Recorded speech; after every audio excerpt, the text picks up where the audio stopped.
começar? Tá. Fazer só uma oração então? Você vai cantar? Em nome do Pai, do Filho e do Espírito Santo, amém. Você sabe rezar Ave Maria em latim? Ave Maria, gratia plena, Dominus tecum, benedicta tu in mulieribus, et benedictus fructus ventris tui, Iesus. Santa Maria, Mater Dei, ora pro nobis peccatoribus, nunc et in hora mortis nostre. Amém. Sede sapientia, ora pro nobis. Em nome do Patris et Filii et Spiritus Sancti.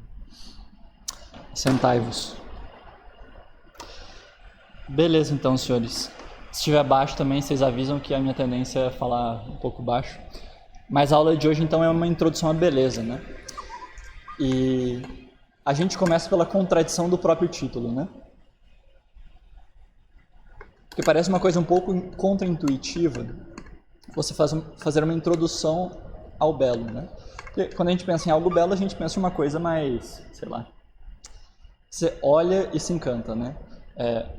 Normalmente, a palavra introdução parece se referir mais àquelas coisas que nós estudamos, né? Só marcar aqui para ter uma noção do tempo também. E quanto ao belo, isso parece não se aplicar tão bem, né? E bem, justamente a grande tese da nossa aula de hoje é essa, né? De que se a gente acha que nós não devemos estudar o belo, é porque a gente ainda não entendeu exatamente o que é o belo, né? E nós vamos dividir a aula em duas partes, né? Uma menor teórica, né? E uma segunda prática, né? Porque eu não sei se vocês sabem, mas eu tenho um trabalho na internet de estudo de obras, né?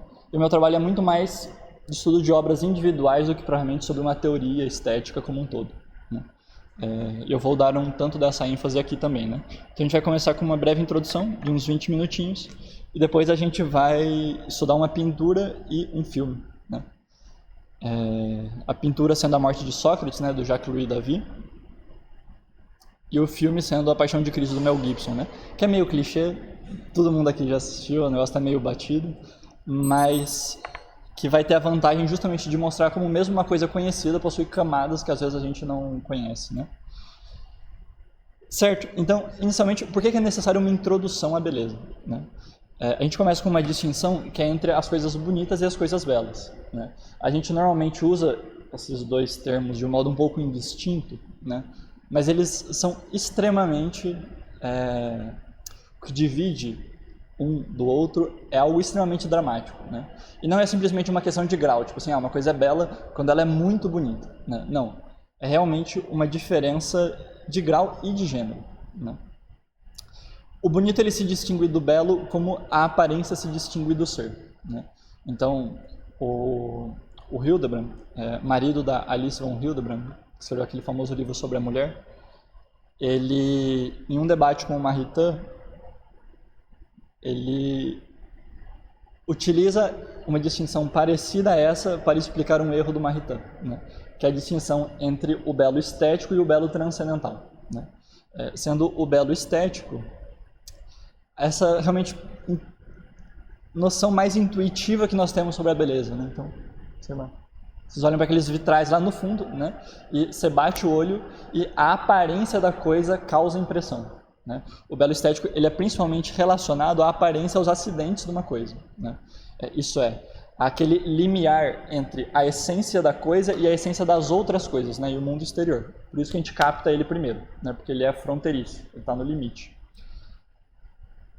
O belo, pelo contrário, transcendental, e para ligar os pontos, né? Este belo estético é o que nós normalmente chamamos de boniteza, né? É aquilo que nós vemos quando dizemos que algo é bonito, né? Pelo contrário, o belo transcendental, ele é a impressão que nos causa o próprio ser das coisas, né? De tal forma que ele não possui algumas propriedades, né? A primeira delas é que ele não se mostra numa primeira impressão, né? Ou ele até se mostra, mas apenas em parte, né? O belo estético e o belo transcendental, eles possuem uma relação, né? Que é como que a relação entre o estabelecimento e o cartão de visita, né? O belo estético, ele é como que o cartão de visita do belo transcendental, né? Sendo o belo transcendental algo mais relacionado ao ser e à essência das coisas, né? E ora, é próprio da percepção da essência o estudo, né? Quando a gente quer entender qual que é a essência, qual que é o conteúdo interior de algo, quando nós queremos entender qual que é a natureza mais íntima de algo, nós justamente estudamos, refletimos, meditamos sobre a coisa, né? Justamente porque uma das características mais curiosas dos entes do nosso mundo é que eles possuem apenas uma camada superficial, mas infinitas camadas interiores, né? Se vocês pegam, dando um exemplo bem simbólico assim, né? Não que isso seja de fato, mas o ovo ele possui apenas uma casca muito fina, mas muito conteúdo interior. Então ele tem a clara, a gema, aquelas bolinhas que vó tira para dar salmonela, etc, né? E as coisas são assim, né? Elas possuem apenas uma aparência e vários aspectos de essência interna a elas. E ora, os escolásticos já tinham percebido isso, né? É um tema meio batido hoje em dia, mas é sempre bom falar, né? Que é a teoria dos transcendentais, né? Eles já notaram que o belo ele se relaciona com o ser, né? E não apenas com o ser, mas com todos os outros transcendentais do ser, né? Em especial com a verdade e com a beleza, com a bondade. Então, o belo ele possui essa tríplice relação, né? Ele se relaciona com o ser, com a bondade e com a verdade, né?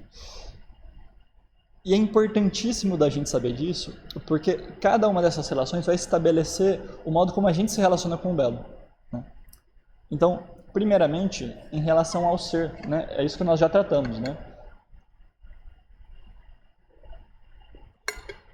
Saber que o belo se relaciona com o ser nos mostra que ele não é uma casca, mas ele é um território, né? Ele é algo a ser explorado e aprofundado, né? E que tem níveis de iniciação, níveis de entendimento, né? E que, portanto, ele também é passível de mais e menos, né? Isso existem pessoas que sabem mais sobre a beleza de algo do que outras, assim como nós também, né? Podemos crescer no conhecimento sobre a beleza de algo. Enquanto o belo ele se relaciona com a bondade, ele vai ter uma característica que muita gente percebe, né? Que é uma certa purificação, né? Eu estava conversando com o rapaz ali mesmo, né? Que o belo ele serve de uma certa iniciação, até mesmo a religião, né? Até mesmo a vida espiritual, né? Que é o arquétipo do sujeito que chega numa igreja e... Quem que faz essa história? Teve algum católico americano aí que, quando novo, estava andando com o pai, né? Pelas pessoas, acho que de Nova York, e adentro na catedral da cidade, né? E ele era protestante então, né? E ele disse que ele entra, ele vê a igreja e, pela beleza da coisa, ele sabe que ali está a verdade, né? Justamente... A organista daqui da igreja, ela se converteu assim. Ah, é? Ela entrou na Sainte-Chapelle na França, né? Saint-Louis da França, né? E aí, ao ver toda aquela beleza, ela começou a desconfiar, né? Que tinha algo de verdade na igreja católica, era protestante também. Olha só. E aí começou a conversão dela. Mas na Sainte-Chapelle também é fácil, né? Difícil seria se ela olhasse aquilo e continuasse indiferente. Porque tem esse fator, né? De uma certa purificação interior. E de fato, se vocês param para reparar na nossa experiência cotidiana, né? Nós normalmente reconhecemos a bondade pela beleza, né? Com criança isso é muito evidente, mas até com adultos isso acontece. Tipo assim, quando a gente ainda não tem os critérios para discernimento moral das situações individuais, a gente usa uma gambiarra. Qual que é a gambiarra? A gente coloca as alternativas de ação que nós temos diante de nós, né? Então, por exemplo, eu não sei se eu devo gritar com meu pai ou não, né? Ou se eu devo xingar a minha esposa ou não. E aí você pensa, olha, você se representa, né? Você xingando o teu pai e você agindo de modo manso com o teu pai. Você xingando a tua esposa e você dizendo de modo manso com a sua esposa. E você não usa nenhum critério muito objetivo para julgar coisas, né? Mas nesta gambiarra que nós normalmente usamos, nós vemos que uma alternativa é bela e que a outra é feia, né? E com criança é muito assim, né? Tipo, não faz isso porque é feio, né? Justamente porque, assim como a boniteza para com o belo para com a verdade também tem um certo caráter de cartão de visita e de apresentação, né? O belo ele é mesmo um certo sinal, um certo resquício da verdade àqueles que ainda não a conseguem ver profundamente, né? E graças a Deus que é assim, né? Porque, sei lá, imagina se você tivesse que fazer todo um check-up das religiões para descobrir qual que é a religião verdadeira, né? Isso daí é absolutamente contraintuitivo, né? Daí que o belo ele possui uma certa característica comum com os milagres também, né? Que ele encurta o caminho da especulação, né? E serve, pelo menos, para o nosso direcionamento quando nós não temos direção, né? Quando nós não temos muitos critérios para tomar uma decisão. Ainda que essa coisa da religião da beleza é uma coisa meio complicada, né? O Carpo, ele tem uma frase naquele livro dele, A Cinza do Purgatório, que é muito interessante, que ele diz que toda religião da beleza termina com orgia, e às vezes orgia de sangue, né? Isso é muito verdade, porque quando começa esse negócio de, não, olha, que coisa, vamos então fazer um culto ao belo, eu vou rezar com a beleza, vou estudar a beleza. Tudo bem, desde que você procure a verdade ali. Porque quando você se aproxima da beleza, querendo apenas a beleza, no fundo, uma palavra meio forte, mas que é para ser forte mesmo, você está fazendo uma espécie de autoestímulo uma autoexcitação dos prazeres, ainda que dos prazeres do intelecto, né? Isso daí, tipo assim, os prazeres da vida intelectual sempre terminam nos prazeres da vida sensível, né? A história das religiões mostra isso, né? Lembrando que os cultos báquicos, né, de onde veio a nossa palavra bacanal, né, começaram intermediados pelo teatro, né? O teatro que é uma arte do belo, né? E essa mera comparação já mostra algo, né? Você começa com uma coisa muito nobre, tipo, o teatro grego, né? Tem o objetivo de purificar o sujeito interiormente, né? E vamos fazer um culto à beleza, então, intermediário ali, né? E o culto à beleza acaba virando bacanal mesmo, né? Orgia generalizada. Daí que tem que se tomar um pouco de cuidado com isso, né? Não que não se possa fazer, mas aos seus princípios, né? Aos seus princípios. E não tomar como fim em si mesmo. Isso mesmo, isso é um bom resumo. Não tomar a beleza nunca como um fim, né? Ela sempre é um certo fruto do fim, né? É igual, sei lá, a bem-aventurança, né? Coisa mais espiritual que existe, mas não, então eu vou buscar a bem-aventurança, né, dos beatos, a fruição dos santos, etc. Não, nenhum santo procurou a fruição dos santos. Eles procuraram Nosso Senhor, né? Eles procuraram a verdade da verdadeira religião. Isso acaba causando, quase que como um bom efeito colateral, o prazer da beleza, o prazer da verdade, o prazer de estar no lugar certo, né? O prazer de entrar em comunhão com Nosso Senhor, né? Contudo, e este é o ponto que nos interessa aqui, a beleza ela também se relaciona com o transcendental da verdade, né? Isso é, com essa característica que todo ser possui de realmente acontecer, ou de ser acontecido, né? E de ser perceptível para a nossa inteligência, né? E é daqui que vem essa característica que a gente quer ressaltar, que o belo, enquanto ele se converte com a verdade, ele pode ser estudado, né? Porque onde está a beleza, aí está a verdade. E onde está a verdade, aí está a beleza. E o belo, ele só acontece onde há a verdade. E se há a verdade, há a possibilidade de investigação, né? E a gente sintetiza então essa parte teórica e mais enjoada, organizando tudo isso que a gente falou num certo esquema prático, né? Quando a gente fala da verdade, o projeto segundo o qual a gente investiga a verdade é o que a gente chama de vida intelectual, né? Quando a gente fala da bondade, né, de um crescimento na santidade, este projeto que organiza todos os atos necessários a se atingir a bondade é o que nós chamamos de vida espiritual, né? E do ponto de vista da beleza, né, este projeto, né, de receber todo o influxo positivo da beleza é o que nós chamamos de formação do imaginário, né? E nós, pelo menos no mundo Olavete, né, ou pelo menos na cultura pós-Olavo, com todos os frutos bons e negativos que hajam aí, mas coisa veio daí, né? E daí que a gente percebe a articulação desses três aspectos, né, da nossa vivência, que são a formação do imaginário, a vida intelectual e a vida espiritual, né? A formação do imaginário que, de certo modo, serve à vida intelectual e à vida espiritual, né? Que é apenas uma entrada, mas que é, por assim dizer, a melhor das entradas, né? Não é uma porta, mas é um portal mesmo, né? E que equilibra muitos problemas que as pessoas normalmente têm quando buscam adentrar na vida intelectual e espiritual imediatamente, né? Não se deva entrar, mas quando tentam fazer essa iniciação sozinhos, né? Daí, sei lá, o sujeito começa a tentar rezar o terço, né?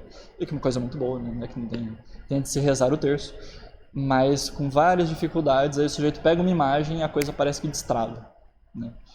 Justamente porque a beleza é um cartão de visita da verdade e da bondade, né? Mas certo, essa então foi a nossa parte teórica. E agora a gente vai partir para uma parte mais prática, que é pegar realmente amostras, né? Do que a gente quer dizer quando a gente fala de uma investigação da beleza, né? E eu nomeei isso como formação do imaginário, mas do imaginário profundo, né? Porque não é simplesmente existem basicamente 3 atos que a gente pode ter em relação à formação do imaginário, né? Que é o de absorção, você lê o livro, você assiste o filme, você vê a pintura, você ouve a música. Existe um segundo ato de interpretação, né? Que é você tentar entender o conteúdo de verdade que há por detrás daquela beleza, né? Mas ainda no âmbito da obra. E existe um terceiro momento de crítica, né? Que é você fazer o que normalmente se chama de história da arte, né? De você fazer o estudo dos gêneros literários, dos gêneros pictóricos, os aspectos próprios de cada gênero, né? E a minha grande questão, e que é quase uma causa política minha, é que no meio da formação do imaginário você tem muitas pessoas falando e exortando a consumição das obras, né, ao consumo das obras. Isso leia mais livros, ouça música clássica em vez de música profana, assista ao cinema clássico, etc., com clubes do livro, que são coisas boas, não é falando mal também, né? Você tem muitas pessoas um pouco mais intelectualizadas tratando do âmbito da crítica, né? O pessoal interessado no Carpo e Companhia Limitada, o que também é uma coisa muito boa, né? Mas o ponto para mim se você não tem esse aspecto central de interpretar realmente as obras individuais, né, você faz com que a pessoa ela não aproveite o consumo da coisa, né? Isso não absolutamente, né? Todo mundo sempre vai tirar algum proveito de um bom filme que assista, justamente porque a beleza, o belo estético, ele se relaciona com o belo transcendental, né? A aparência, ela sempre diz algo da essência também, mas você não vai, como dizer, tirar até o último cadinho que teria ali, né? E que é onde realmente o autor quer que você entre. E se você já se debruça imediatamente sobre a crítica, você faz isso sem alguma base, né? Por exemplo,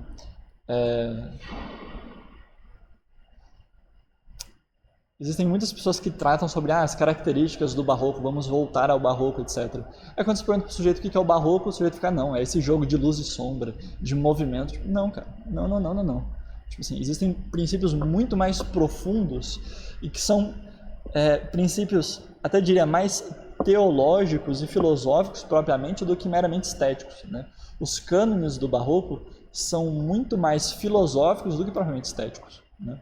E se você não sabe isso, você não tem capacidade de fazer uma crítica mesmo, né? Você nunca vai chegar à alta crítica, né? Daí a importância dessa região intermediária, né? E certo que para isso a gente vai pegar uma pintura e um filme, né? Porque é o que dá tempo de fazer. Eu queria pegar outras coisas, mas não vai dar tempo. Quando a pintura a gente vai pegar a morte de Sócrates, do Jacques-Louis David, né? Que vocês já devem ter visto, né? O cinema é o filme da paixão, mas a gente vê depois. Aí vocês podem passar para a próxima página do PDF. Quem estiver assistindo depois, caça aí na internet. A morte de Sócrates, Jacques-Louis David. É uma pintura bem conhecida, né? E bem, tem algumas coisas aqui, né? Primeiro, digamos o óbvio. Nós temos Sócrates no meio da cena, né? Que foi condenado por perversão da juventude, né? Todo mundo sabe mais ou menos a história. Um negócio injusto, né? Julgamento meio cachorro, assim. Foram muito muito injustos com ele. E ele foi condenado, mas até o pessoal que condenou não estava com muita vontade de condenar ele, né? E aí os amigos dele vão, fazem um monte de maracutá e tal.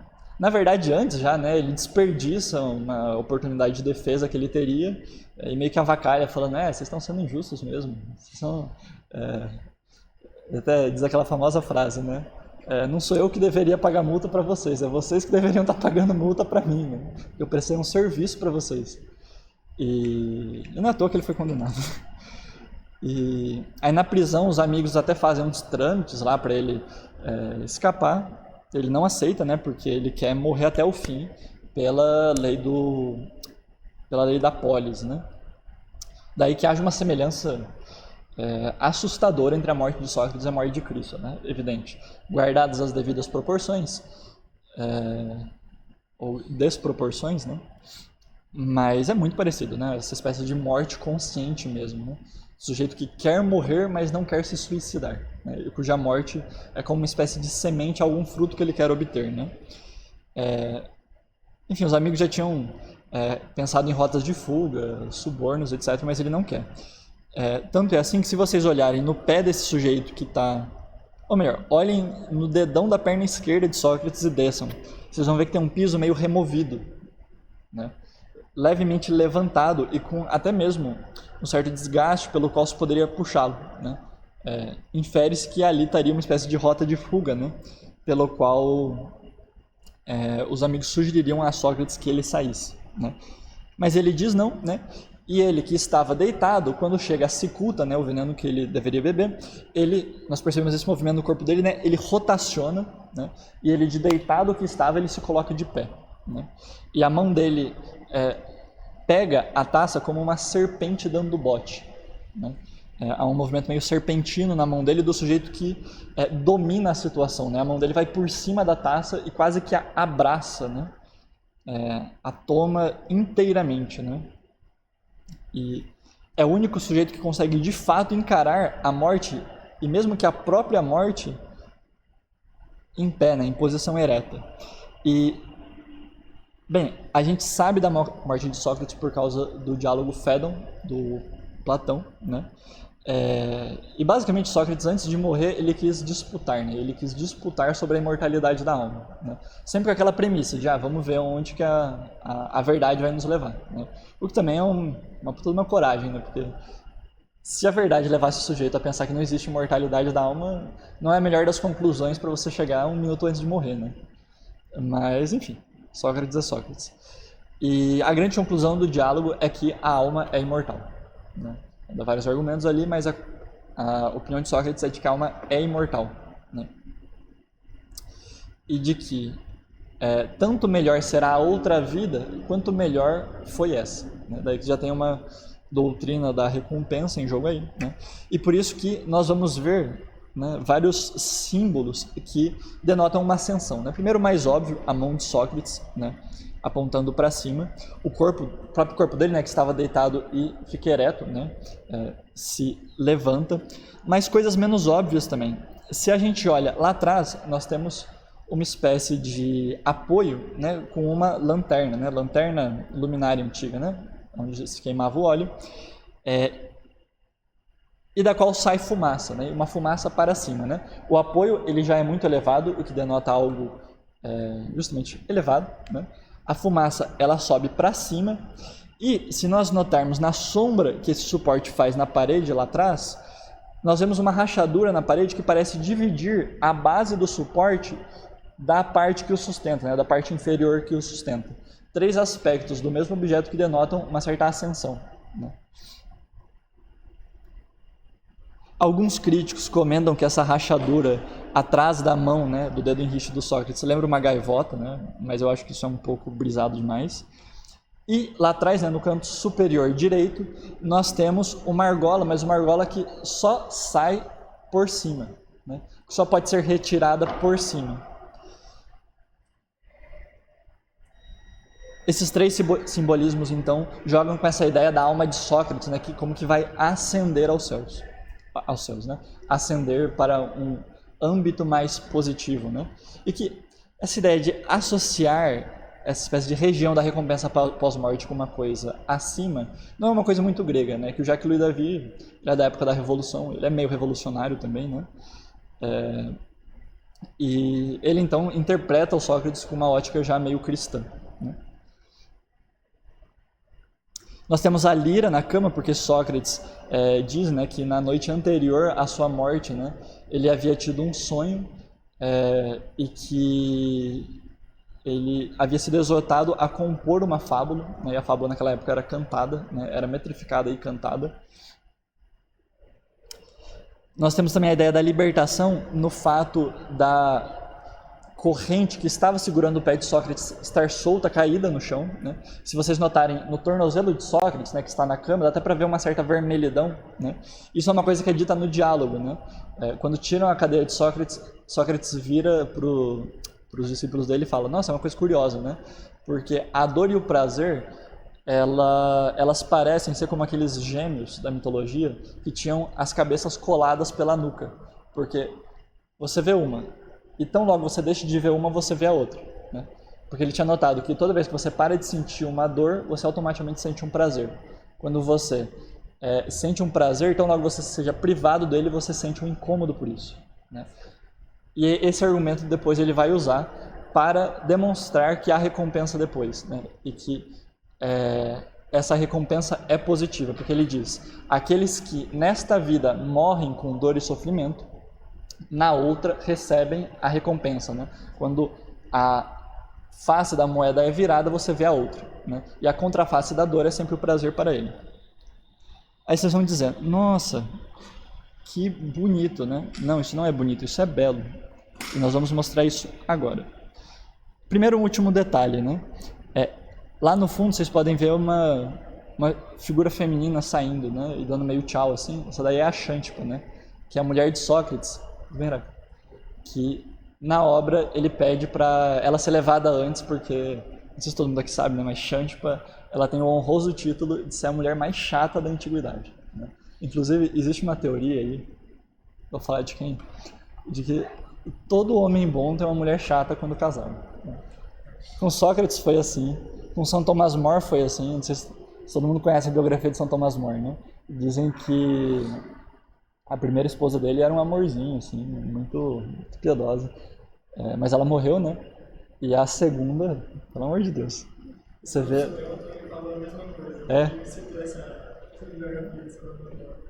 Aí depois o pessoal fala aí que vida intelectual e celibato não tem relação, claro que tem. E tanto que São Tomás More tem que fazer uma coisa parecida também, né? Ele tem que falar para levar ela da prisão, porque ela estava enchendo muito o saco e ela estava querendo dissuadir ele. Tipo, pô, você quer que eu faça o quê? Que eu renuncio à fé? E a filha de São Tomás More, não, né? Ela tem um temperamento mais parecido à primeira mulher dele. Certo, só que, e aqui eu já inicio vocês numa coisa: todo grande pintor, quando ele quer que a gente dê esse passo para um sentido mais profundo, ele coloca um elemento estranho, né? E pelo estranhamento, né, por este elemento estranho, na tentativa de explicar este elemento, é que nós adentramos no sentido mais profundo da obra, né? E aqui nós temos um elemento estranho, que é esse sujeito ao pé da cama, né?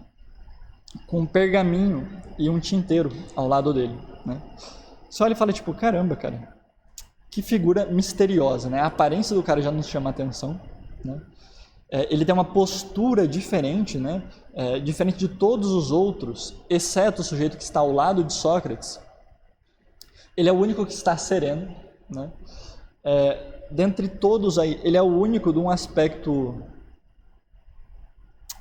como dizer, com uma nobreza equivalente à de Sócrates, né? E é o único que tem também um manto da cor do manto de Sócrates, né? Ou pelo menos parecido, né? Ora, se nós olharmos o semblante dele, a gente vai lembrar de um sujeito, que é Platão, né? Os bustos de Platão têm exatamente esse semblante, né? De onde que nos remete a Platão. E de fato, não há outra explicação, tipo assim, absolutamente não há outra explicação. E se a gente assumir essa hipótese de ser Platão, vão surgir vários problemas que, quando resolvidos, vão quase que demonstrar cabalmente que é Platão mesmo. Que é o seguinte, suponhamos que seja Platão, mas Platão, ele mesmo escreve no diálogo, né, que ele não estava presente na morte de Sócrates. Ele ficou sabendo da morte de Sócrates por terceiros, né, pelos outros discípulos, porque diz que ele estava doente, né, ele devia estar muito doente, né, para não comparecer. Não apenas isso, quando Sócrates morreu, Platão ele era novo, ele era muito novo, né? Sócrates morre na juventude de Platão, tanto que ele ainda vai ter tempo de fundar a academia, fazer discípulos, etc. Tudo isso com Sócrates já morto, né, sendo apenas uma lembrança. O próprio Aristóteles não chega a conhecer Sócrates, né? Então... E ora, Platão também é associado ao pergaminho e ao tinteiro, né? Porque ele é o famoso autor dos diálogos, né? Que é uma das poucas coisas daquela época que nos chegaram, né? E ora, um sujeito escrevendo na morte de Sócrates, ou é Platão ou é Xenofontes. Foi o outro que narrou a morte de Sócrates também, mas um negócio completamente descabido representar Xenofontes num contexto assim, né? De onde que parece muito conveniente que seja Platão. Mas o que explica essa suposta velhice dele? E esta presença dele na cena. Fato é, senhores, nada Nossa, parece bem, senhores. Nada nessa cena está de fato acontecendo. Esse é o grande plot twist. Não tem Sócrates nenhum, não tem discípulo nenhum, não tem morte nenhuma, não tem lira nenhuma, cama nenhuma. Não, a cama tem. Mas não tem mais nenhum personagem. Tudo o que está acontecendo nesta cena é Platão, que já velho, volta ao lugar, à prisão, onde o velho mestre dele havia morrido, para escrever o Fédon. E é justamente o Fédon que está escrito neste pergaminho. Só que ele está narrando o Fédon, né, escrevendo o Fédon, e quando chega no momento mais dramático, e olha, eu falo para vocês, é assim mesmo, você lê o Fédon, não tem como você não ler este trecho sem derramar lágrimas, ainda que lágrimas masculinas. Quando chega no momento de descrever a morte de Sócrates, no momento no qual Sócrates renuncia a esta vida, né, aponta para a eternidade, toma a taça, ele se comove, larga o pergaminho no chão e saboreia aquela cena, né? Toda essa cena é criada pela mente de Platão, por isso que notem na parede ao fundo o feixe de luz. Ele vem de uma janela que está exatamente acima da cabeça dele, como se toda aquela cena fosse uma espécie de projeção teatral da memória de Platão, né? Só que eu disse para vocês, Platão, ele não testemunhou a morte de Sócrates, ele soube por um terceiro, agora eu não me lembro ao certo quem é, né? Mas que é justamente este sujeito que está ao lado de Sócrates. E ora, se Platão ouviu o relato por ele, é pelos olhos dele que ele enxerga toda a cena. E por isso, percebam uma certa analogia entre as mãos de Platão e a mão desse discípulo de Sócrates que está ao lado dele. Platão, ele como que aperta a própria mão, enquanto o discípulo, ele aperta a coxa de Sócrates. Vejam se a gente também não tem uma experiência parecida com essa. Quando, por exemplo, morre algum avô nosso, né? E a gente está querendo relembrar de quando a gente ia na casa dele e tinha aquela experiência de conversar com ele, trocar ideia. Eu não sei se o avô de vocês era assim, mas o meu avô tinha umas camisas que ele sempre usava, né? E é uma coisa que evoca muito a memória, você se sentir tocando novamente no sujeito, sentindo os membros do sujeito, ou aquela camisa que o sujeito sempre usava. Enfim, o tato, junto do olfato, ele é um dos sentidos que mais excita a memória, né? Daí que ele é o sentido pelo qual nós denotamos conexão, né? A gente se abraça, se beija, né? O beijo, o abraço é uma coisa principalmente do tato, né? E neste momento Platão como que realiza esse movimento, né, de rememorar Sócrates, ressentindo, né, retocando pelos olhos daquele que de fato estava presente, que transmitiu a ele o relato, né? Contudo, para qualquer um aqui que já leu o Gênesis, a gente sabe que esse gesto de tocar a coxa, né, não é fortuito, mas ele denota uma certa transmissão de herança, né? Assim, na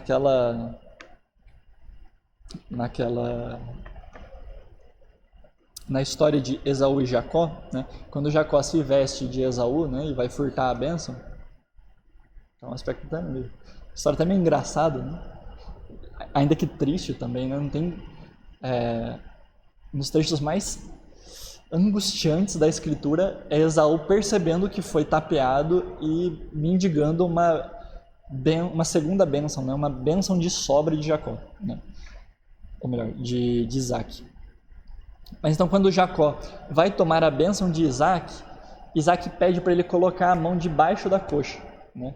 Este toque na coxa, seja por cima, seja por baixo, na antiguidade, denotava a transmissão da herança, né? Justamente porque, aqui é uma coisa meio assim, mas é o significado da coisa, né? A coxa designa o órgão fálico, né? Que tem uma clara relação com a herança, né? Mas ninguém vai virar e pedir para tocar no órgão fálico, né? Então a coxa fica como um substituto, né? mais casto, onde denotar a transmissão de herança, né? Então Platão, quando ele toca pela mão do discípulo a coxa de Sócrates, né, e olha para ele nos olhos, ele como que recebe essa herança de Sócrates em si, como quem diz: eu não permitirei que o seu legado acabe, né? E de fato, se você pega na história, foi assim, né? Até nesse aspecto, Sócrates se parece com Cristo, né? Ele não deixou escrito, né? Ou se deixou, não chegou a gente. Tudo que a gente sabe sobre Sócrates, a doutrina de Sócrates em profundidade, né, que não comentáriozinhos, curiosidadezinhas, veio de Platão. Realmente é Platão que não deixa Sócrates morrer. É Platão que dá a Sócrates, a figura de Sócrates, a força da própria doutrina para que a figura dele seja impulsionada pelos séculos, né? E é por isso que também os mantos de ambos se assemelham tanto, né? Ainda que o manto de Platão ele seja mais sombreado e menos alvo, menos branco que a túnica de Sócrates, né? Porque é o arquétipo do sujeito, né, que recebe a herança em si, ainda que com aquela humildade do discípulo que não se equipara ao mestre.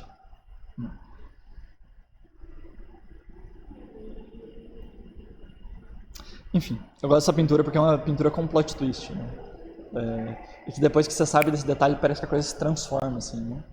E eu não sei se com vocês é assim também, talvez porque eu seja um pouco empolgado, mas quando eu vejo coisas assim, eu percebo aquele fato de que a verdade ela é difusa por si, o bem, o belo é difuso por si. Porque eu vejo isso e eu tenho um negócio tipo, caramba, eu preciso parar alguém na rua e mostrar para o sujeito que essa pintura que ele sempre viu não é o que ele está pensando e tem outra dimensão, outro aspecto, etc. Esse rapaz, esse sujeito que está entregando a taça, esse grupo de pessoas, ele tem algum significado? Porque parece bem exuberante esse primeiro, a túnica dele, essa posição de Paulo falando. Então, no diálogo, se eu bem me lembro, os algozes, né, entre aspas, porque não eram algozes no sentido estrito, mas o sujeito que veio trazer a taça a Sócrates, ele já tinha até pego uma certa amizade assim, com Sócrates, estava meio de má vontade, né, entregando a coisa, né? Se eu bem me lembro, eu posso estar falando besteira, mas ele até faz uma reticência, assim, meio que pedindo desculpa por estar entregando a coisa. E se eu bem me lembro também, Sócrates faz uma coisa parecida com São Tomás More, né, que dá a moeda para o carrasco e diz, tipo, não, vai em frente, cumpre o seu ofício, né? Mas na pintura, claramente, ele serve para contrastar com a postura de Sócrates, né? Isso ele está à mesma distância da taça, ainda que do lado oposto do próprio Sócrates, né? E ele também tem uma postura inversa, né? Eles formam como que um círculo de contrariedades, né? Onde Sócrates ele é como que o polo positivo e esse sujeito o polo negativo, né? Ele está só entregando a taça, ele nem vai beber um negócio e está cheio de coisa, quer virar a cabeça, não consegue olhar a coisa direto, tá com uma postura meio infantil, né? Enquanto Sócrates não, né? Sócrates, que é o sujeito que vai tomar a taça, tem uma postura extremamente viril, heróica, firme, né? E realmente, né, a mão de ambos ao redor da taça parece até mesmo completar um certo movimento, né? Você tem a taça no meio, a mão de Sócrates que faz isso e a mão do sujeito que faz isso, né? Uma referência de contraste, né? Porque talvez se a gente não visse tanta gente aflita ao redor da cena, a gente não tivesse a dimensão do heroísmo de Sócrates, né? Engraçado, né? Que em teoria das cores tem essa coisa, né? De que certas cores são melhor percebidas perto de outras, né? E Na teoria dos significados também tem algo assim, né? Certos significados são mais evidentes perto de outros, né? Você percebe melhor a masculinidade de um homem quando ele tem uma mulher feminina também. Assim como também o contrário, né? O homem ele só percebe o quão desajeitado ele é para certas coisas quando ele tem uma mulher jeitosa, que tem realmente um trato feminino, né?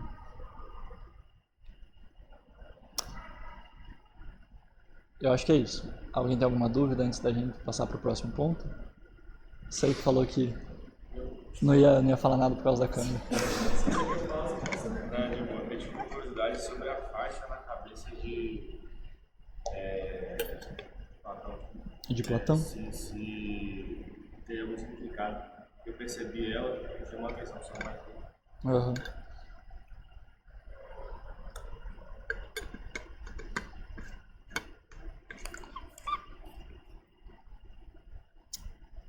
Teve uma vez que eu fiquei pensando nisso, eu não me lembro se eu cheguei a alguma conclusão.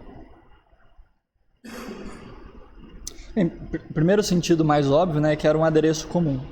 Tanto que tem um sujeito com a mão, na verdade tem... não é mais... Em um é mais evidente. Tem um sujeito segurando a cabeça com a mão do lado direito de Sócrates, né, que ele também tem uma faixa. Então assim, um adereço comum, né. Mas, sendo sincero, agora eu não penso em nenhum significado. Talvez seja um certo anacronismo, mas pelo menos na simbólica atual você tem essa ideia da faixa como sujeito que vai à guerra, né? O arquétipo do Rambo colocando a faixa e puxando, né? Acho que no Karate Kid também tem um negócio assim. O sujeito que se prepara para a guerra, né? Mas talvez seja um pouco anacrônico falar disso aqui. Não sei se na época do Jacques-Louis David isso já era um simbolismo comum, né? E tem algumas coisas mais assim que demoraria um pouco para falar, né? Mas tem o LD em cima do banco onde Platão tá, né? Que é Louis David, o autor. No banco onde o discípulo está sentado tem uma espécie de coruja dentro de um quadrado, que se você ver a imagem com mais resolução, você vê que está escrito em grego Athenaion, que é o dativo de Atenas, né? A gente sabe o dativo significa o nosso para tal coisa, né? Então, por exemplo, se eu colocasse o nome do Arthur no dativo, denotaria para Arthur, né? Isso dá a entender que este bloco onde ele está sentado é um altar, né? Consagrado a Deus Atenas, né? Então, para Atenas, né? O que é extremamente simbólico aqui, se você imagina o sacrifício de Sócrates como uma oferenda à sabedoria, né? A Deus a sabedoria. É isso então, só pra gente não se estender excessivamente. Vontade. Ao fundo da imagem, da sua escadaria, tem um sujeito com um cajado, seja um pastor. Assim, o que me parece mais imediato aqui é de que, assim, claro, né, investigando um pouco, são sentidos de inferência, né, tipo, você pega coisas que você sabe sobre a pintura, a história e vai fazendo inferências. Mas você supõe, né, que o Sócrates, quando pediu para os discípulos levarem a Xantipa, que ele tenha encarregado deste ofício sujeitos com uma certa sabedoria, né, daí o velho. O velho automaticamente já é associado ao cajado, porque o cajado é a bengala antiga, né? Mas aqui também parece reforçar essa ideia dos sujeitos que foram encarregados de conduzir a Xantipa, né? Porque o cajado ele não é apenas símbolo da velhice, mas também da condução, né? Assim, sei lá, esses chefes de trilha, de escoteiro e tal, sempre usam um cajadinho, né? O pastor, né, que conduz as ovelhas também sempre leva um cajado, né, reforçando que eles são os sujeitos que levam a Xantipa. Agora, se há algo a mais... Tipo, tem muito mais coisa aqui, né? Eu estou fazendo um resumo para referir o essencial. Acho que é isso. Mais alguma dúvida, algum comentário? Carlos, o rapaz que... Vocês estão situados na aula? Estão situados, eu que tenho situados. A gente começou com uma parte teórica e agora a gente está pegando 2 exemplos de como estudar obras com mais cuidado, né? O Arthur mandou no grupo um PDF, aí lá tem tanto o roteiro da aula quanto essa pintura que a gente está analisando agora, e agora a gente vai ver um filme, né? Que é o da Paixão. Se tiverem mais dúvida depois, podem fazer depois também, sem crise. Beleza, senhores, aí a gente vai no filme da Paixão de Cristo, que tem o glorioso status de ser um dos únicos filmes que alcançaram o status de litúrgico, né? Isso é uma coisa bem curiosa, assim, né? Como que o filme da Paixão, eu não sei se é assim na casa de vocês, mas pelo menos na minha casa, em todo lugar que eu passei, assim, sexta-feira, você não assistiu o filme da Paixão, você é decapitado. A Paixão de Cristo é a sua, não existe essa opção, não existe essa opção. E com muito crédito, né? Um filme muito bem feito. Alguém aqui nunca assistiu o filme da Paixão? Que bom. Não, é claro. Não, eu perguntei porque se tivesse assistido, saía. Claro, fazer direção espiritual para tomar um rumo na vida. Não existe essa opção. Contudo, o filme da Paixão, ele sofre de um fenômeno um pouco chato, que acontece com todo filme que é profundo e que possui uma dimensão de aparência, uma beleza estética que também impressiona, que é, o pessoal assiste ele e eles acham que entenderam, né? E aí vê coisas que, tipo assim, tem em qualquer filme, ou que seria muito fácil de fazer em outro filme, que é tipo, Mel Gibson fez Nossa Senhora sofrendo muito, tipo assim, velho, se eu fizer um filme da Paixão com a minha irmã, eu vou conseguir fazer um filme no qual Nossa Senhora sofra muito, não é esse o mérito, né? E por isso as pessoas elas ficam seduzidas por aquela camada inicial e não pegam as camadas mais profundas, né? Sendo que A Paixão de Cristo é um grande filme por milhares de outros motivos que não os normalmente alegados, né? Primeiro, na introdução. Eu não sei se todo mundo sabe, mas o filme da Paixão ele não é apenas baseado nos evangelhos, né? Tem uma beata da igreja muito controversa, né? Não tenho opinião formada e nem tenho que ter, né? Que é a Ana Catarina Emmerich, né?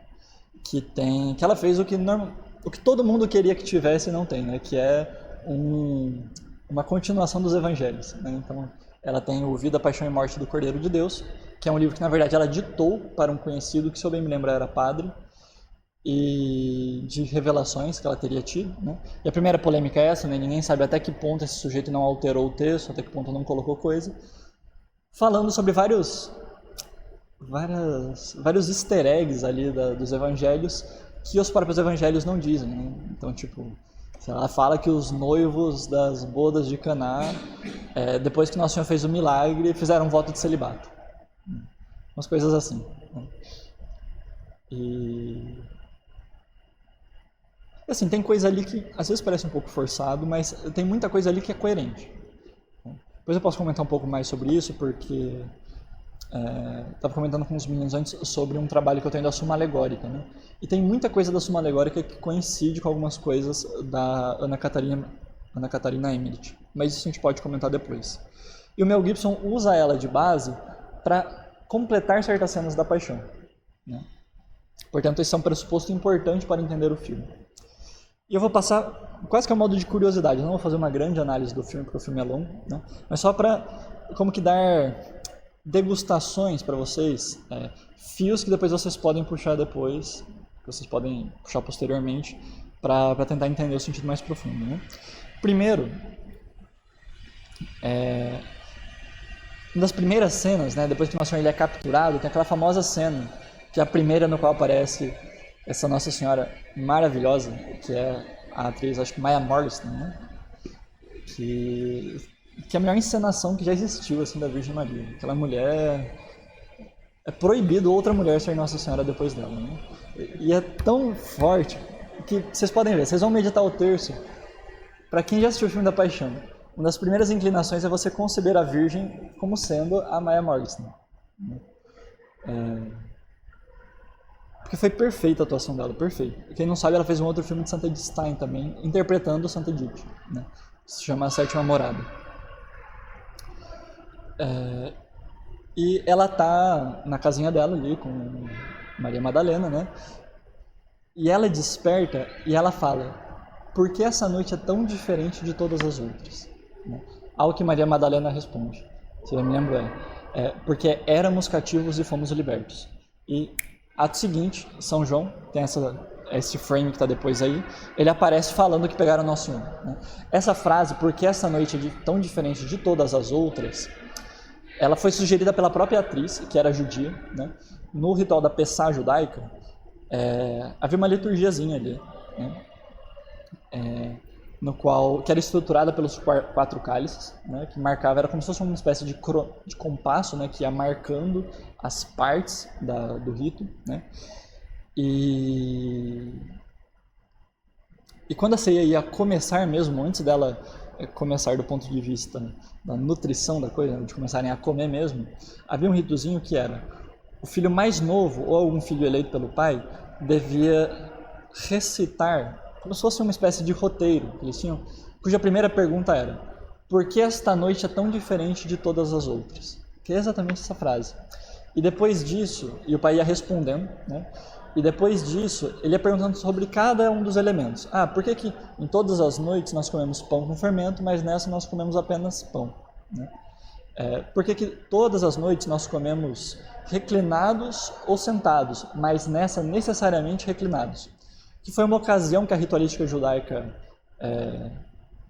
criou, né, plantou ali para o pai explicar a simbologia dos elementos da mesa. Percebam que quando o Nosso Senhor ele institui a Eucaristia, ele está fazendo exatamente isso. Ele está fazendo o que o pai fazia para com os filhos, mas para com os apóstolos. Ele pega a Eucaristia, o pão, né, o pão sem fermento, e como se algum apóstolo tivesse perguntado: por que este pão é tão diferente de todos os outros? Não que tenha perguntado de fato, né, mas como ser? Ele responde: isto é o meu corpo. Ele toma o cálice e diz: isto é o meu sangue. Ele está interpretando a mesa, né? Só que não para trás, para frente, né? Referindo à mesa a paixão dele que viria, né? Engraçado, né? Porque depois que passa a paixão, aí todo mundo que recelebra a coisa, né? Que atualiza, né, no sacrifício da missa, aponta para trás de novo, né? Se referindo ao sacrifício e à ceia do Cristo. Só que olha que coisa simbólica, né? Aqui eu não conseguiria expor toda a relação que existe entre a Santa Ceia e a Paixão, né? Depois vocês procurem 2 vídeos, né? O primeiro, uma explicação que o Scott Hahn dá sobre a teoria dele do quarto cálice, né? E depois, puxando um pouco a sardinha para o meu lado, um curso aberto que eu dei no YouTube, explicando em mais detalhes a teoria do quarto cálice do Scott Hahn, e a última aula é sobre uma teoria do primeiro cálice. Bicho, se você souber sobre essa teoria do Scott Hahn e continuar achando que as escrituras não são inspiradas e que Nosso Senhor não é Deus, você se mata. Porque o seu intelecto já está morto, você está vivendo uma vida brutal. Porque aquilo ali é impressionante, assim, impressionante. Depois a gente dá uma palhinha. E essa pergunta, então, ela iniciava a ceia. E quando o Mel Gibson coloca isso na boca da Virgem Maria, no início da paixão, porque Nosso Senhor tinha acabado de ser capturado, ela como que diz: agora vai começar a ceia, né? Ou agora vai começar o verdadeiro sentido da ceia, que é o padecimento do Cristo, né?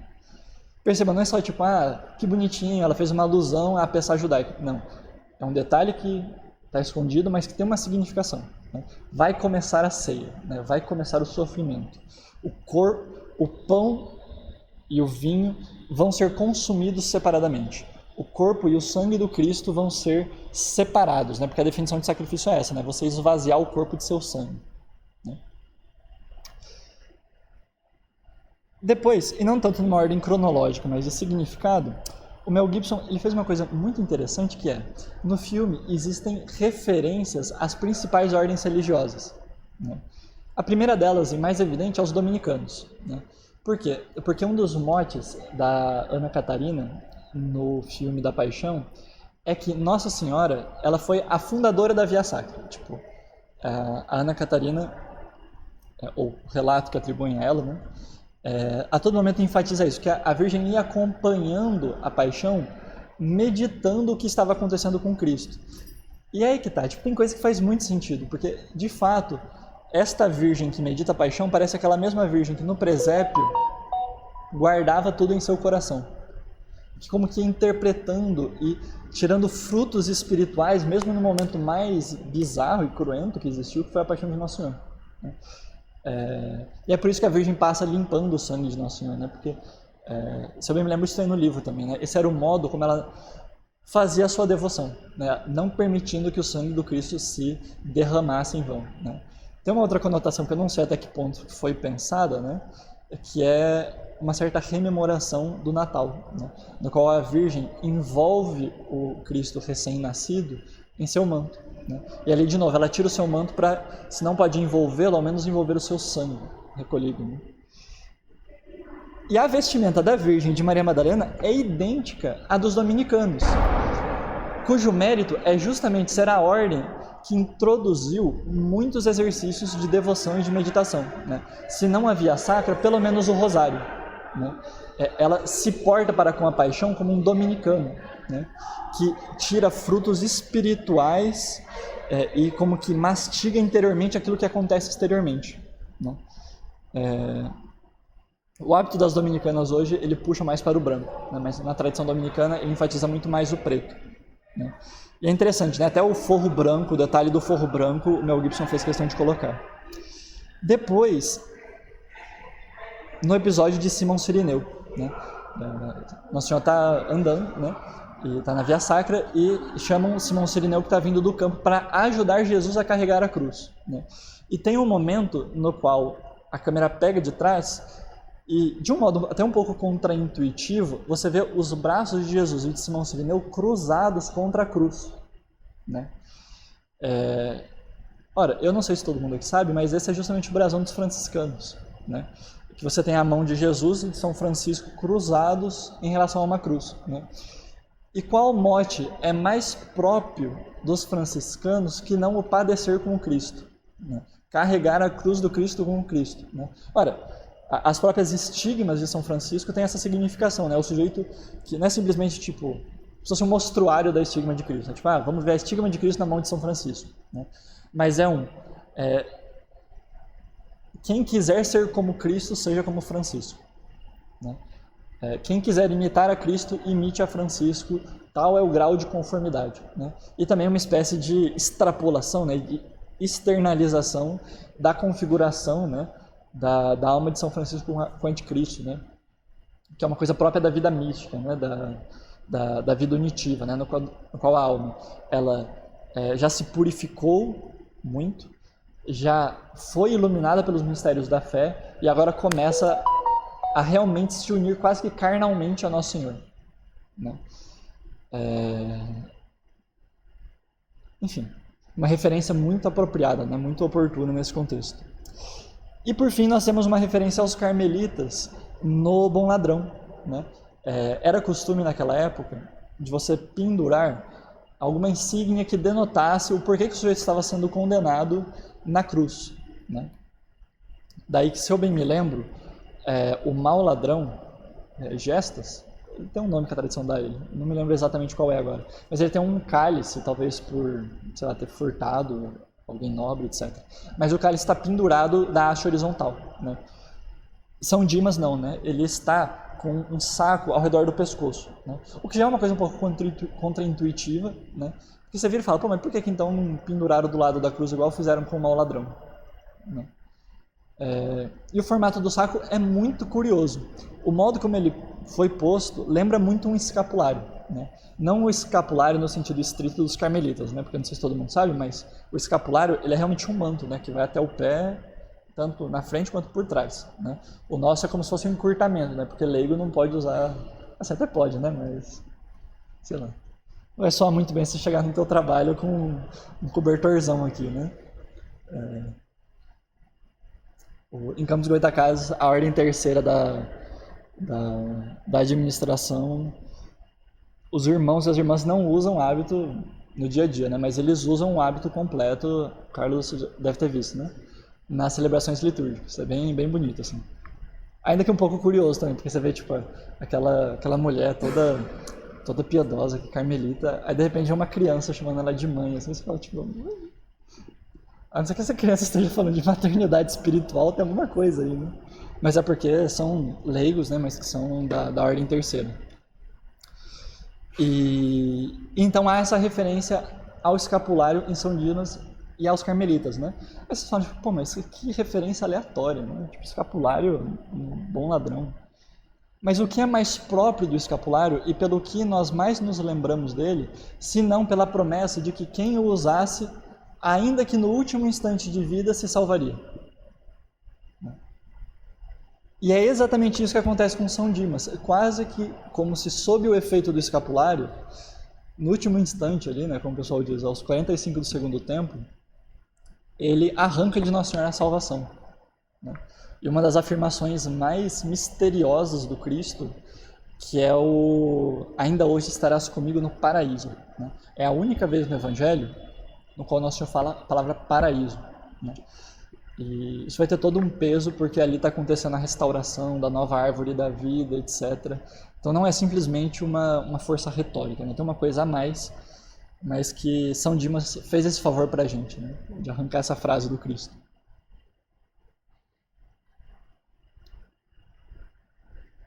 Deixa eu só... Tá. Aí voltando um pouco, né? Interrogatório de Nosso Senhor com Pilatos. Um dos fatos pelos quais o filme da Paixão ele é um pouco diferente dos demais filmes do Evangelho, talvez vocês devam saber, né? Mas é que o Mel Gibson fez questão de que ele fosse gravado nas línguas originais, né? Então, tipo assim, os atores não devem ter gostado muito, né? Mas ele chegou em um dado momento e falou: vocês decorem esse roteiro aqui em aramaico, vocês vão falar em aramaico, né? Então tinham professores de aramaico ao redor da produção. Tinha muitos sacerdotes também. Só uma curiosidade assim. Uma vez eu fui fazer um retiro espiritual nos Legionários de Cristo e o padre falou que muitos padres legionários foram chamados a auxiliar na produção do filme, né? Naquela época, tanto que nos créditos ele mostrou pra gente, tem uma referência aos legionários, né? Para dar auxílio espiritual, atender confissão, etc, né? E beleza, né? Então, se você tira do português e coloca no original, não vai ser inglês, vai ser aramaico, né? Infelizmente, o novo filme parece que vai ser inglês, que vai ter algum problema de divulgação se fosse na mesma tônica, mas enfim. E por causa disso, a gente consegue perceber um jogo que o Mel Gibson fez, no interrogatório de Nosso Senhor com Pilatos, que Pilatos ele chega todo... Assim, até nos evangelhos, né? Ele parecia estar de boa vontade com Cristo, né? Seja porque ele queria, ou seja porque a esposa dele fez ele entrar em choque, né, falando que ela sonhou com ele, com Nosso Senhor, e que não era para ele fazer nada com Cristo, né? Isso está nos Evangelhos mesmo. Aqui depois veio a ser conhecida como Santa Cláudia, né, esposa de Pilatos.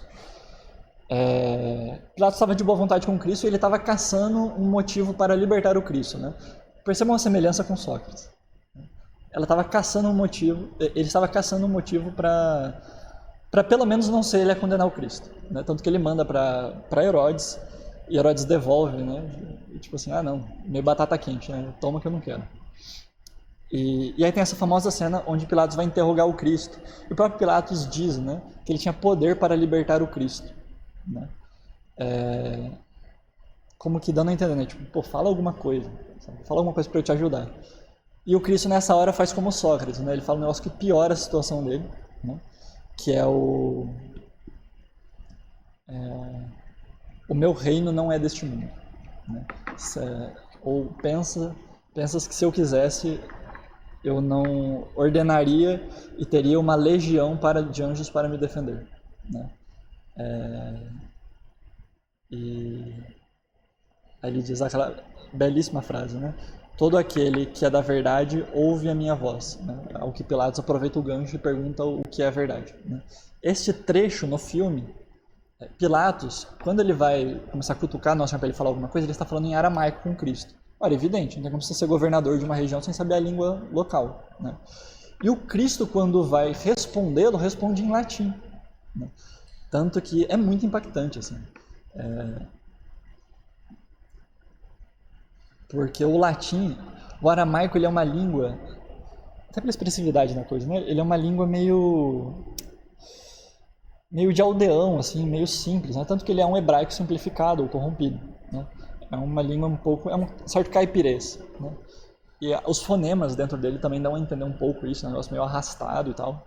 O latim não, o latim é uma língua que foi feita para ser escrita em pedra, em ouro, né? Uma língua muito marcada, muito forte, né? Então Pilatos ele chega com aquele aramaico todo, né? E Nosso Senhor vira para ele e diz o regnum meum non est de hoc mundo. Né? E aqui é um gênio não do Mel Gibson, mas talvez de São Jerônimo, né? Ter traduzido com essas expressões, porque aqui está tudo muito marcado. Né? As sílabas nessa frase parecem punhais, né? Que vão marcando a verdade da nossa alma. Né? Tem o regnum, que já dá já dá uma impressão muito forte, né? Regnum meum non est de hoc mundo. O hoc é uma das palavras mais bonitas do latim e mais expressivas também, né? E dali em diante ele começa a falar em latim com Pilatos, né? E na verdade todo mundo, ou pelo menos muitas pessoas já perceberam isso, nesse detalhe. O que é uma certa prova da divindade de Nosso Senhor, né? Talvez por isso que o servo que estava ouvindo esse diálogo, né, e percebe que Nosso Senhor fala em latim com Pilatos, na cena seguinte, quando Nosso Senhor é apresentado, né, para fazer o etiomo, né, ele está tremendo, né, com muita razão, né, quem não tremeria. Mas esse detalhe ele tem um significado que eu nunca vi ninguém falar, que é o seguinte: olhem que coisa curiosa, quando Cristo quis dizer que o reino dele não é deste mundo, que ele não estava restrito à Judeia, que ele não estava restrito nem mesmo a Roma e a seu poder, ele usa uma língua que não é a dele, né? O que marca mais a nacionalidade de alguém do que a língua, né? Tipo assim, sei lá, imagina que... vocês devem estar percebendo isso. Vocês ouvem o jeito que eu falo e vocês sabem que eu não sou baiano, né? Eu fico puxando R, etc, né? A língua, ela meio que já... ela é um certo pino de localização do sujeito, né? De tal forma que quando o Cristo ele fala em latim com Pilatos justamente para dizer que o reino dele não é desse mundo, tipo assim, por que raios o filho de um carpinteiro está falando em latim comigo? Né? O próprio modo como ele diz já demonstra que aquilo é verdade. Né? Tipo, caramba, é um pouco critério de possessão, assim, né? Tipo, sei lá, tem uma aldeã que está possessa e de repente ela começa a falar sumério, uma língua morta. Você fala, tipo, doenças psicológicas não trazem ciência infusa. Né? É um significado dessa troca de idiomas que é muito profundo, se você para notar, né? Que dá muito sabor à cena também. Depois, a cena, o detalhe mais viajado que eu vou falar aqui hoje, mas que... vamos fazer assim, vocês não acreditam em mim, eu vou falar, vocês não acreditem, depois vocês chegam em casa, vocês assistam o filme e confiram. Quando Nosso Senhor ele é crucificado, ele é estendido sobre a cruz, né? E coisa curiosa, né? Até para a interpretação do porquê que Nosso Senhor foi crucificado numa cruz, né? A cruz ela tem forma de homem, né? Forma de homem e forma de árvore, né? Esses são as duas significações principais da cruz. E ele é crucificado, né? E eles precisam firmar o prego, né? E aí tem aquela angustiante cena, né? No qual eles viram Nosso Senhor para bater o prego a parte de trás, né? Para ficar firminho. Só que aí dá aquele negócio, né? Tipo, nossa, ele vai dar de cara com as pedras, e o Mel Gibson faz questão de colocar, tipo, sei lá, velho, que monte era esse que tinha essas pedras, que a pedra parece caco de vidro. Um negócio feito para dar angústia, assim, né? Você fala, putz, vai bater a cara do Cristo com todas as chagas nas pedras. Antes já teve uma cena no qual você viu o joelho do Cristo, né, esfolado. Que é uma referência ao sudário também, né, no qual dá para ver as marcas das quedas nos joelhos do Cristo. E você fala, tipo, putz, vai bater, vai machucar tudo. E aí ele para, né? Aí a gente intuitivamente pensa, putz, a providência permitiu que tivesse um raio de uma pedra ali que travasse a cruz para que Nosso Senhor não desse com a cara, né? É o pai que protege o filho. Só que tem um negocinho a mais. Olhem essa primeira foto.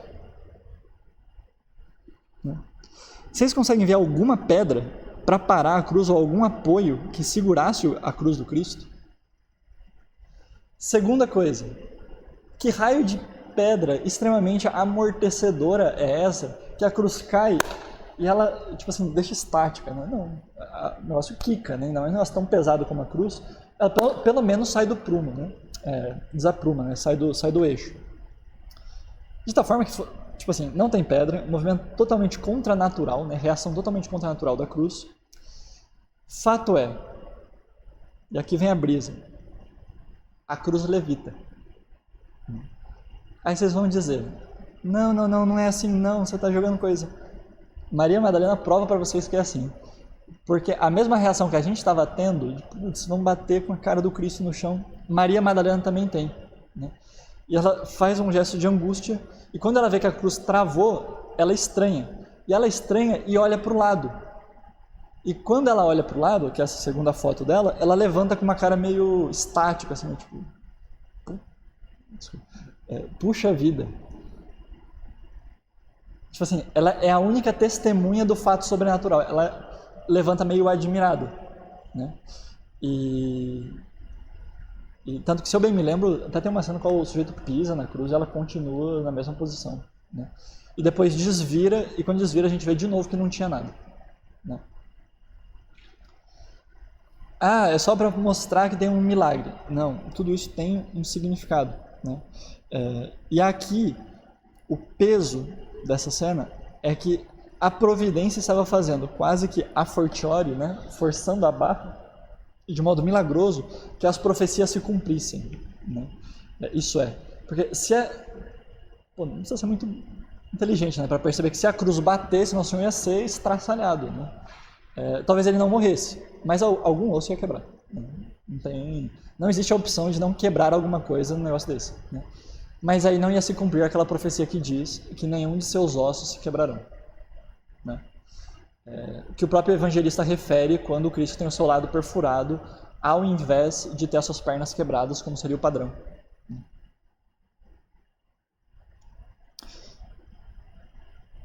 Não sei, é uma certa presença até meio abrupta de Deus Pai na cena, né, da providência na cena. Realmente mostrando, né, que a coisa está destacada do nosso mundo natural. E aí, só mais 2 detalhes que eu vou passar meio rápido, né, e são mais curiosidades, né? E talvez são detalhes que vocês já tenham percebido, porque são mais simples, mas assim que nasceu o consumo, o sacrifício, tem uma cena do alto, né, no qual se forma uma como que lágrima mesmo, né? Que é uma gota de chuva, cai, bate no chão, quando bate no chão, tudo se rompe, né? Alguns até chamam aquela cena da cena da lágrima de Deus, né? Porque é como se fosse Deus Pai chorando, né, pelo seu filho que morreu. Falam das nuvens também, as nuvens posicionadas formam meio que um olho, mas Ah, é? Isso é viagem também. Mas você pode ver nós não assistimos aqui, mas tem um ângulo que mostra que as nuvens posicionadas, elas também comandam o olho e aí a gota cai. O que é coerente, porque é do olho que sai a lágrima também. Sim, né? justamente. Caramba, depois... Isso que é legal de falar essas coisas, porque você fala e o pessoal sempre traz coisa nova. Pô, que legal. Eu vou ver, depois eu vou inserir no meu repertório toda vez que for falar disso. E de novo, né?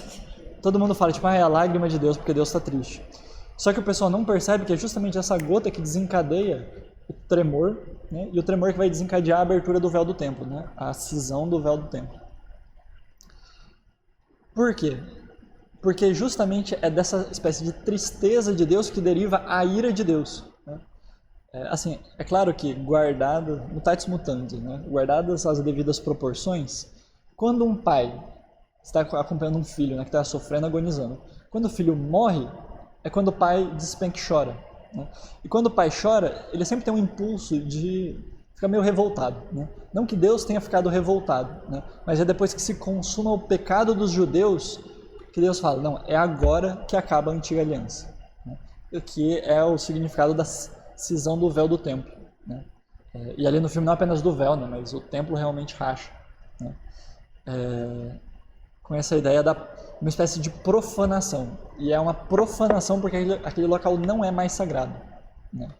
Se o Carlos teve aula com o padre Cláudio Omar de liturgia, o padre Cláudio Omar é um padre da administração que é muito estudado e tal, e ele enfatizava muito o rito de, entre aspas, né, usando um termo bem próprio, mas desconsagração do altar, né? E tem todo um rito que você precisa fazer para não cometer profanação, mas depois que você fez, você tem que quebrar, porque não faz sentido você fazer a coisa sem uma utilidade. E é algo assim, né? Depois que Deus como que transportou o Santo dos Santos para o seu Filho, o local mais sagrado pode ser profanado, né? Ele pode ser aberto, pode ser escancarado, né? E sua nudez pode ser exposta. Fato é, não apenas o véu do templo vai ser rasgado simbolicamente naquele momento, como o próprio templo vai ser destruído em 70, né, pelos romanos. E, a gente tem que parar de ver essas coisas como normal. Tipo assim, olha que coincidência, né? Logo depois que aparece um sujeito que cumpre com todas as prerrogativas do Messias,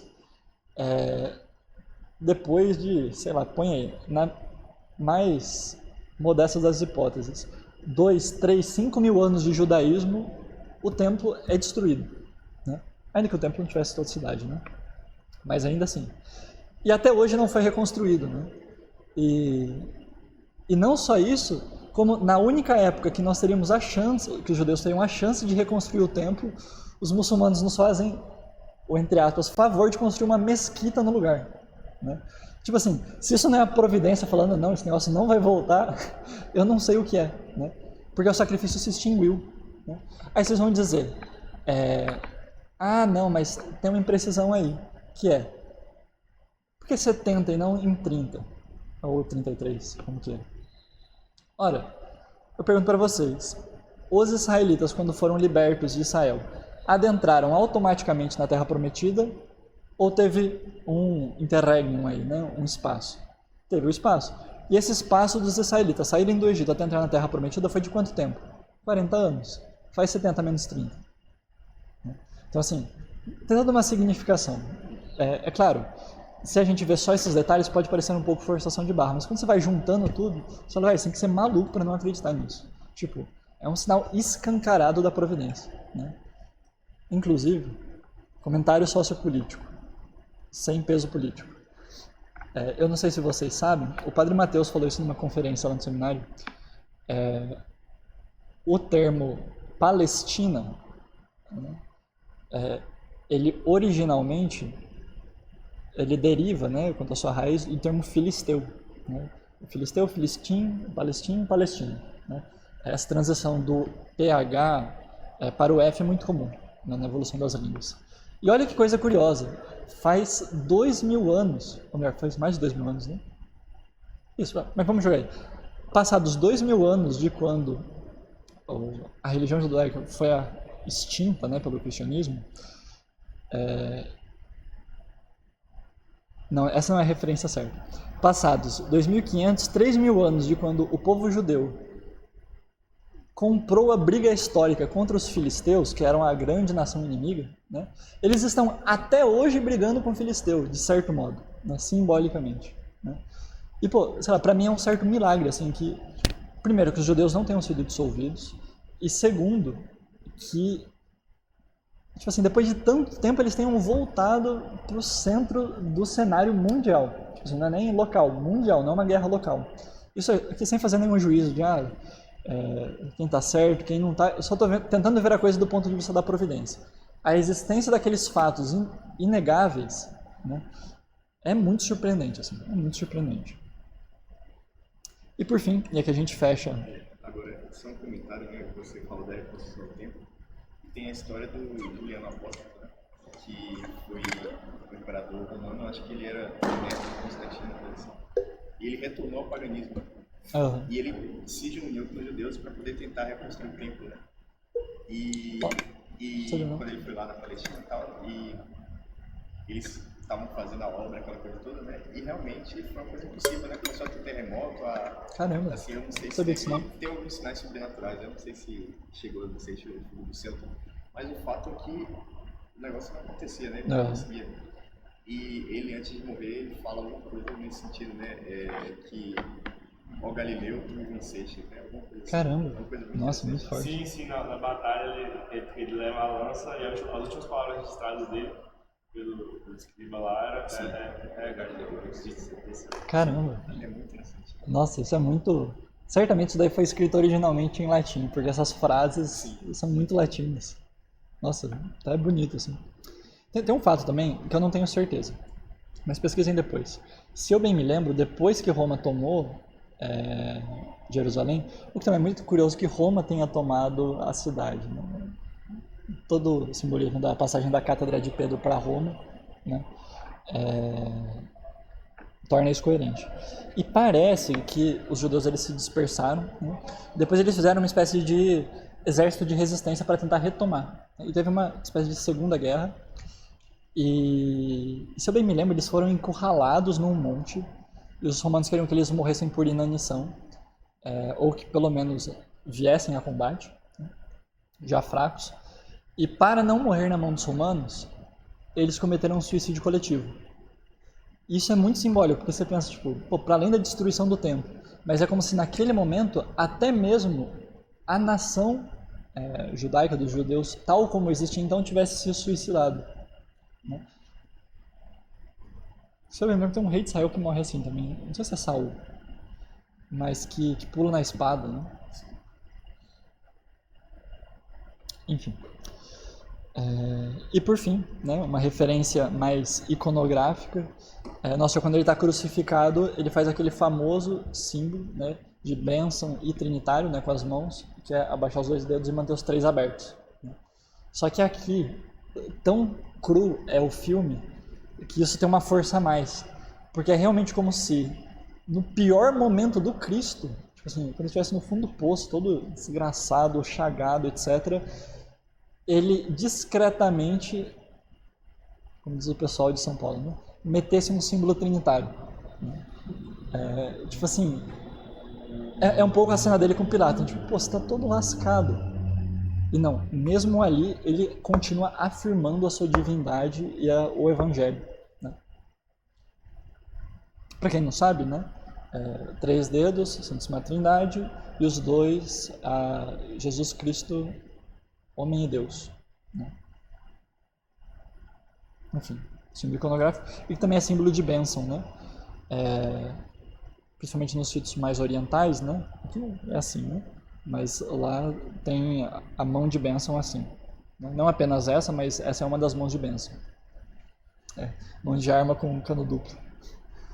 E esse é um outro tema importante também, né? Que a gente tem pouca noção. Mas o Cristo... outro tema que o padre Cláudio Mar também enfatizava, né? Quando ele morre com os braços abertos, ele morre como sacerdote, né? Porque é próprio do sacerdote rezar com os braços abertos, né? Vejam, por exemplo, que coisa curiosa que quando o exército dos judeus estava lutando, enquanto Moisés mantinha os braços abertos, o exército vencia. Quando ele abaixava, eles perdiam. Que foi necessário como que segurar os braços de Moisés levantados. Né?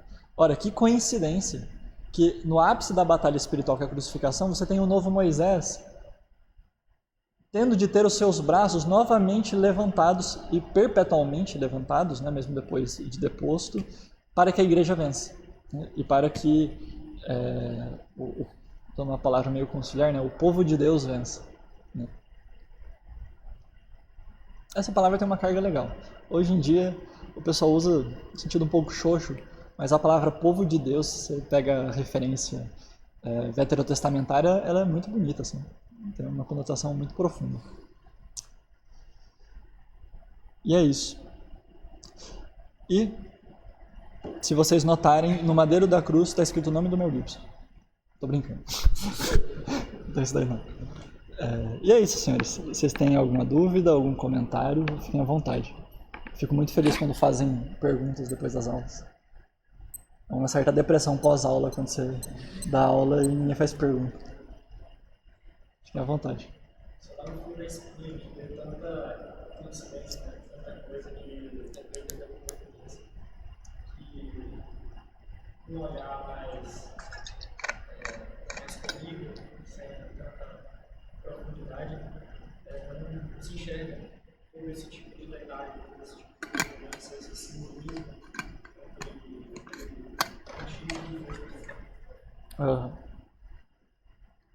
E eu não sei se vocês têm essa impressão. Eu tenho a impressão de que enquanto eu não encontro essas coisas, eu não vi a coisa na obra. Com pintura isso é mais evidente, porque tipo assim, a primeira impressão dela é imediata. Né? Com livro, cinema, música, as artes do tempo, né? Você ainda tem a impressão de que, me dediquei tanto tempo, eu consumi a coisa. Né? Agora, a pintura não. Você fica tipo, não é possível que esta visão que eu tive da coisa é toda a obra. Né? E aí você tem um impulso para estudá-lo de fato. E assim, eu falo para vocês com propriedade, porque eu trabalho com esse negócio. É muito difícil uma obra que não tenha em algum nível essa segunda camada. Pelo menos aquelas que nós chamamos clássicas. Né? Então, sempre que vocês virem alguma coisa, algum filme que se cristalizou como clássico, ou algum livro, alguma pintura, tenho certeza que tem algo assim. Talvez a gente não veja, mas tem. Literatura também tem. É mais difícil de ver, mas tem. Mais alguma dúvida? Comentários?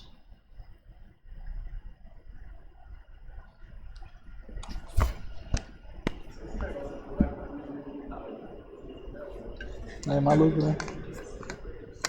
É pancada.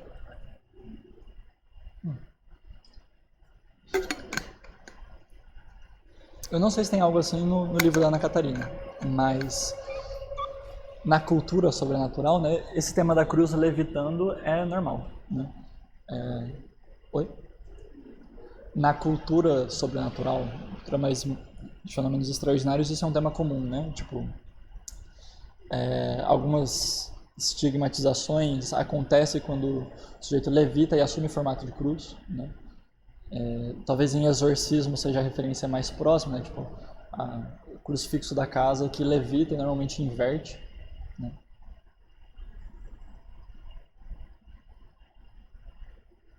Se tem mais algum?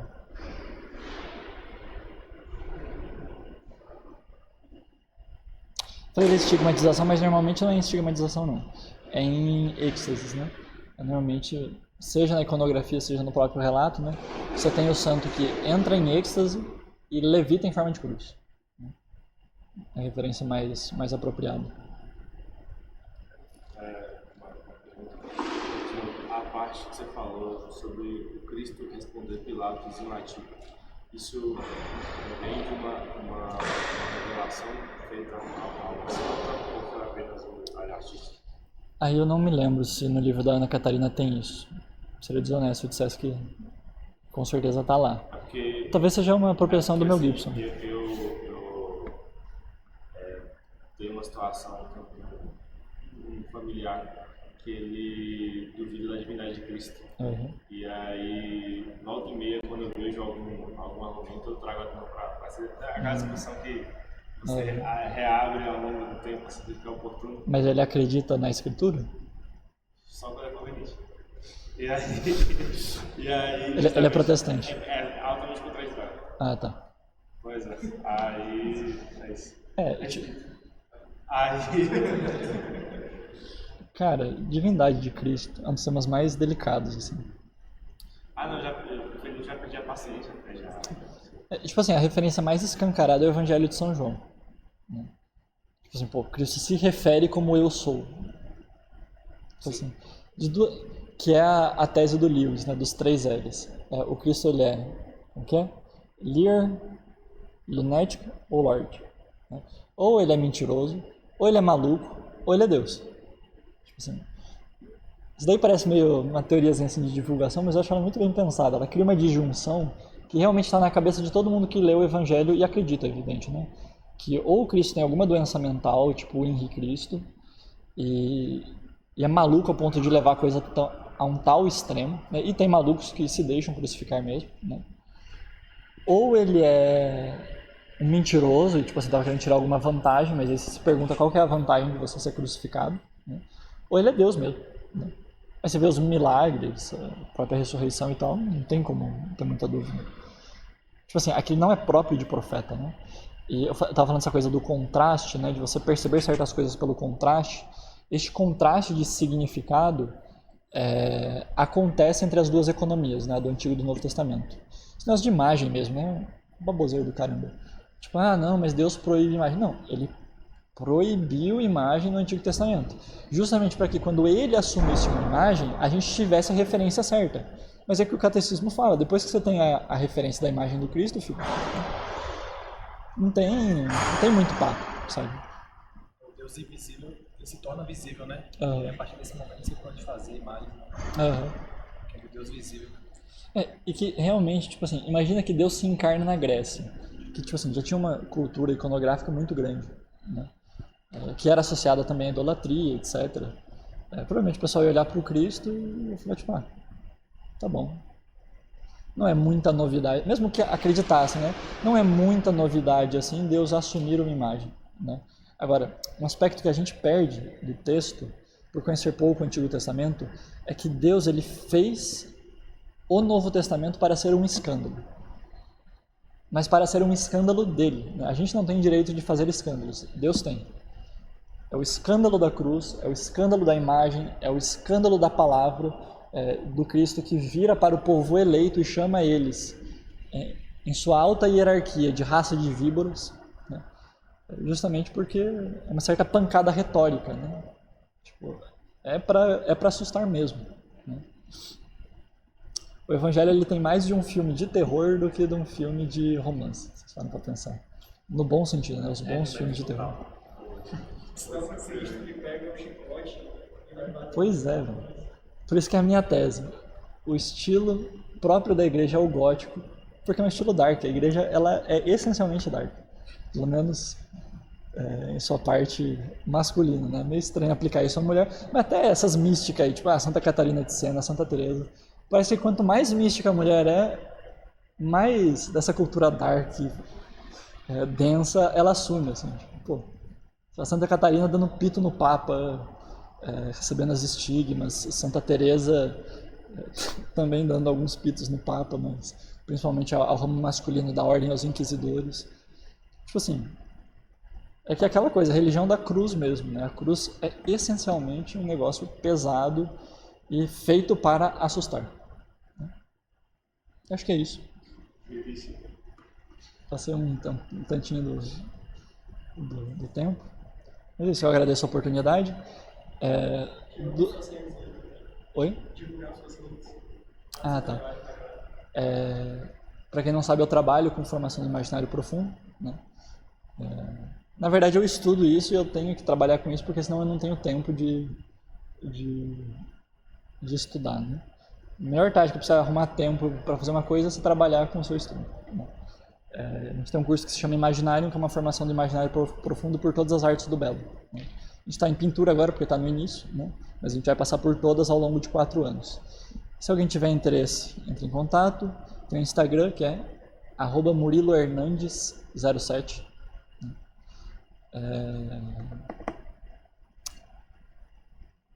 E eu vou ficar aqui em Conquista 2 meses, né? 2 coisas. Se alguém quiser marcar de trocar uma ideia, conversar, para mim é muito bom. Para mim é muito bom ter bons contatos aqui em Conquista. E se alguém, eu já pedi pro Heráclito, coitado, se alguém tiver um teclado para me emprestar, por gentileza, porque eu tô tendo abstinência e eu sinto todos os meus treinos de teclado em Limeira indo pro esgoto enquanto eu não treino aqui. Então eu agradeceria o favor também se pudessem me emprestar. É isso, algum aviso do grupo? Deixa eu falar. Vontade. Quer sentar aqui? Não é rapidinho, assim, só antes de tudo agradecer você, Murilo, aí foi um prazer receber, assim, realmente a aula foi muito bom, foi muito merecedor, eu acho que foi muito esclarecedor essa questão das obras que você apresentou, e também é uma abertura para a gente poder ir mais atrás, né, do seu conteúdo e desse estudo, assim, do símbolo das artes em geral, né, e queria agradecer a todos também pela presença aí, muito obrigado por tudo, e vão atrás do conteúdo do Murilo, vão atrás, porque realmente, assim, eu não faço o curso, né? Mas do que eu vi, realmente é muito bom, gostei muito. E vale a pena, vale a pena. Mas é isso aí, né? César. Quer puxar a oração? Você que é o pai espiritual deles, né?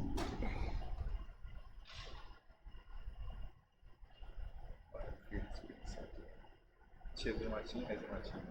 Ave Maria, graças a Deus. Nome do céu.